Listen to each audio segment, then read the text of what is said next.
हाँ जी, तो आज का video is all about farmers protest. Not because it's trending but because मेरे पास इसके लिए एक डायरेक्ट पॉइंट है। Yes, I am into textile business and you know that soft fluffy cotton fabric you love to wear every day is made from natural fibre, जो कि किसानों द्वारा खेतों में ही उगाया जाता है।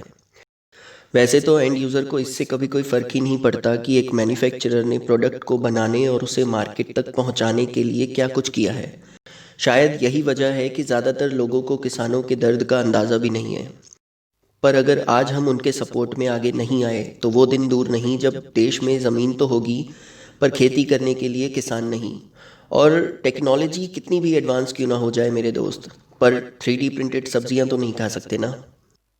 खैर, मेरे थोड़े से ज्ञान को अपने शब्दों में कहूँ तो मुझे लगता है कि सरकार को एक बार फिर से बैठकर सोचने की ज़रूरत है कि वो देश को आखिर किस राह पर लेकर जा रहे हैं। चीज़ों को बेच देने और उनसे पल्ला झाड़ लेने से देश की तरक्की नहीं होने वाली, वो भी तब जब आपको पता है कि करप्शन ने रूट्स तक को जकड़ रखा है।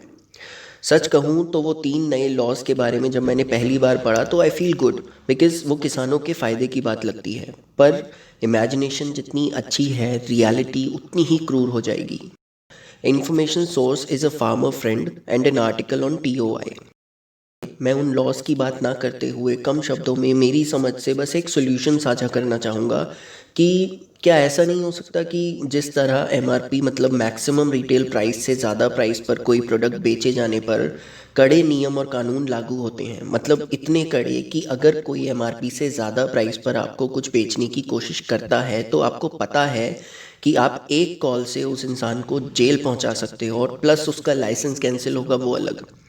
वैसे ही क्या ऐसा नहीं हो सकता कि हर बार किसानों की पैदावार के लिए गवर्नमेंट और किसानों द्वारा मिलकर मिनिमम सपोर्ट प्राइस मतलब MSP को फिक्स किया जाए और साथ ही कड़े कानून भी, सो दैट कभी भी कोई किसानों से उससे कम दाम पर खरीदारी ना कर पाए।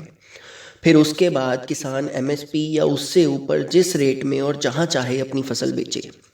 ये वही किसान हैं जिन्होंने हमेशा देश की GDP को सहारा दिया है, तब भी जब कोरोना के बाद बड़ी बड़ी इंडस्ट्रीज तक लॉस फेस कर रही थी। और ऐसे में इस तरह इन नए लॉज के ज़रिए किसानों से पल्ला झाड़ लेना मुझे तो सही नहीं लगता। कुछ सवाल हैं जो मुझे लगता है सरकार को खुद से पूछने की ज़रूरत है कि क्यों फार्मिंग किसी के करियर ऑप्शन में नहीं होता, क्यों सुइसाइड करते हैं किसान, क्यों किसान के बच्चे खुद गवर्नमेंट एम्प्लॉय बनना प्रेफर करते हैं instead of having their own farming business.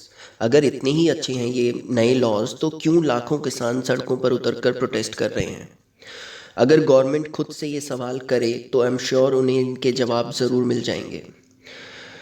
मैंने जो सोल्यूशन शेयर किया है वो बस मेरे व्यूज़ हैं, हो सकता है इससे बेहतर विकल्प हो एक ही बार में ये सब हमेशा के लिए ठीक करने का। इसलिए आपके लाइक्स नहीं पर कमेंट सेक्शन में आपके व्यूज़ ज़रूर चाहूँगा। Remember, no farmer means no food.